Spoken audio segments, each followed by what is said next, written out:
Rapaz, que sufoco final de semana, hein? Mas deu tudo certo, Flamengo classificado. Vamos ao que interessa, porque estamos numa corrida eleitoral do Malvadão aqui. E essa dupla, mais uma vez junta, a dupla juntinha, não é reeleição, mas é para manter, né, o que já vem acontecendo no Flamengo. Queria saber um pouquinho de vocês como é que tá essa corrida eleitoral, agora tá esquentando, reta final. Queria saber um pouquinho de vocês como é que tá o trabalho em busca dessa eleição. Bom, a gente tem feito um trabalho bonito, o programa de governo está muito bom. A gente tem três pilares importantes, que é a parte de infraestrutura social, o desempenho esportivo, né, do clube. O Flamengo é um clube multiesportivo, tem que estar sempre desempenhando bem. E a questão de infraestrutura, que é muito importante também, do estádio, do Maracanã, o clube social. E, por fim, a gente tem a questão da administração do clube. Então, a gente está apresentando esses pilares para os sócios, está indo super bem. Eles estão entendendo a premissa básica, que é continuar o que a gente fez, com os resultados que a gente tem para apresentar e aprimorar. Sempre aprimorar, o processo é de melhoria contínua. Agora, Landim, sem dúvida nenhuma, os números mostram isso, que você é o presidente mais vitorioso da história do Flamengo e tudo mais. E a gente está vendo essa campanha, para muita gente, a chapa de vocês ia ganhar com uma tranquilidade. Tem muitas pesquisas espalhadas por aí, a gente brincava aqui, eu brincava com a sua assessoria. Como é que vocês estão olhando para essa situação agora? Do presidente mais vitorioso, da gestão mais vitoriosa, tendo que, de repente, nessa reta final de campanha, dividir um pouco desse protagonismo da eleição com outras chapas?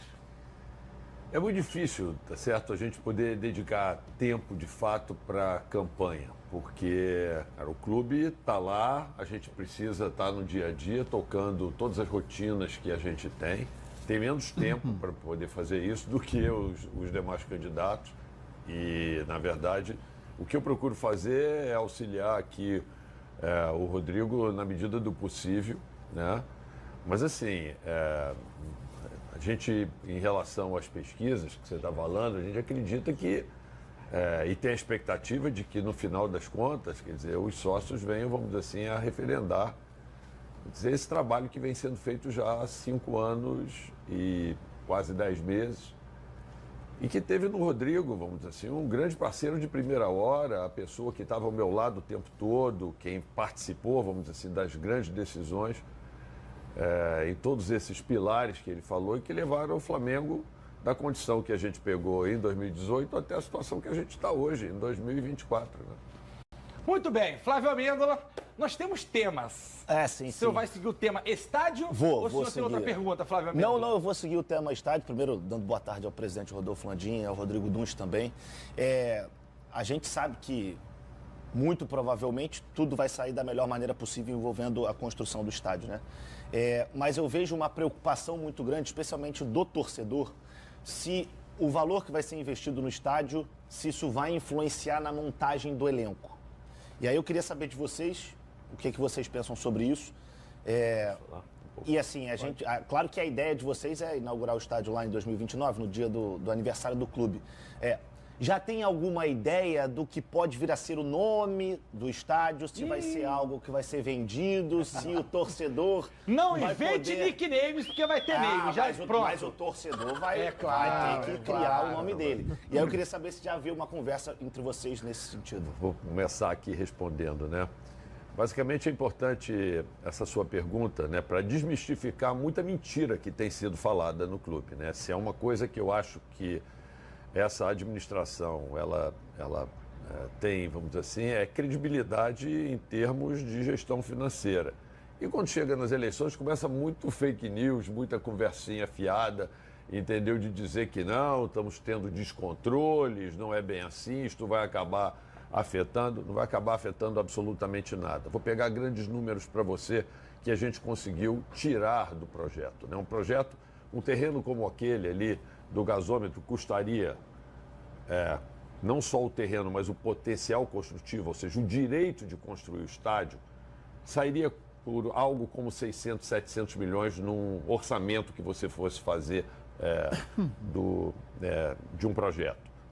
Nós conseguimos comprar o terreno apenas pelo valor do terreno, A prefeitura foi grande parceira do Flamengo, porque está eliminando num projeto de lei a necessidade de pagar pelo potencial construtivo, que custaria algo como 500 milhões se a gente fosse ter que comprar isso, que a gente teria que comprar de um fundo. Ela eliminou isso, negociou com este fundo e transferiu esse potencial construtivo para outros terrenos. Isso foi feito numa grande negociação que foi feita em Brasília com a moderação da Advocacia Geral da União e foi feito um acordo. Então, com isto, a Prefeitura nos tirou do custo do nosso projeto 500 milhões. Mas, além disso, a Prefeitura está fazendo mais para o Flamengo. Ela está aprovando o potencial construtivo da Gávea e permitindo que a gente transfira esse potencial construtivo para a construção do nosso estádio. Como se fosse um dinheiro carimbado, uma ajuda financeira que a Prefeitura está dando para o Flamengo. Então, isto a gente acredita que vai ficar em algo perto de mais 500 milhões. Então, assim, do orçamento inicial do nosso projeto, quando nós levamos esse assunto para aprovação no Conselho Deliberativo, de lá para cá, nós já melhoramos o estádio em R$1 bilhão aproximadamente. 500 milhões que a gente deixa de pagar e 500 milhões que a gente vai ganhar. Fora isso, gente, a gente vai vender os name rights do estádio, a gente tem direito, a gente vai fazer uma série de campanhas. Tem uma previsão de custo, de valor do name rights do Flamengo? Eu não quero falar muito, mas eu acho o seguinte, e você imagina o que é um name right pura e simplesmente para você dar para um estádio pequeno. Você imagina o que deve valer para qualquer empresa, na verdade, ela ajudar a atingir o sonho de 1/4 da população brasileira. Atenção, a empresa que se associar ao name right do Flamengo, ela não vai estar botando o name right numa estrutura. Ela vai ser a empresa que vai estar ajudando a viabilizar o sonho de 1/4 da população brasileira. E aí, se você me permite, até pelas pesquisas que eu vejo, a gente vê a torcida do Corinthians, que tem muita gente muito densa, em São Paulo. A do Flamengo é a mais capilar de todas. O Flamengo é espalhado pelo Brasil inteiro, o que ajuda ainda mais. Não, assim, as pessoas tentam vender o medo, né? As mesmas pessoas que trabalharam contra esse projeto do estádio próprio. Pessoas que se retiraram no momento da votação e não votaram a favor disso, né? Se você vai para uma sessão histórica para aprovar um estádio do Flamengo, uma coisa histórica, você se retirar antes é muito estranho, é muito estranho. Então, mas eu queria falar sobre a camisa do Flamengo. Só a camisa do Flamengo custa hoje, vale hoje para o próximo ano, R$280 milhões. Só a camisa. Ou seja, nós somos a maior torcida do mundo, o maior clube do mundo. É impossível que agora o Flamengo, do jeito que está, depois que nós aumentamos o faturamento do clube, não possa construir um estádio. As pessoas têm que ter coragem e tentam vender o medo. Não, a gente vai ter coragem de fazer o estádio, porque a gente sabe, se só a camisa por ano é 280 milhões, o sonho dessa nação vale quanto? Foi o que o presidente falou. Quanto vale esse sonho? É muito tranquilo. Só queria acrescentar mais uma coisa, Flávio. O Maracanã, a gente adora o Maracanã. Assinamos agora o direito de usar o Maracanã, ser o concessionário do Maracanã por mais 20 anos em parceria com o Fluminense. Mas o Maracanã é um estádio muito caro de ser operado. E assim, os custos do Maracanã, quer dizer, a margem líquida que sobra do dinheiro que a gente tem lá de match day, da venda de ingresso, tudo isso, é algo como 40%. No nosso estádio, a gente vai poder aumentar isso para algo como 60%, 65%, porque a gente vai fazer um estádio muito mais otimizado, onde a gente vai ter possibilidade de ter algumas receitas maiores e custos muito menores, porque nós vamos projetar o estádio para isso.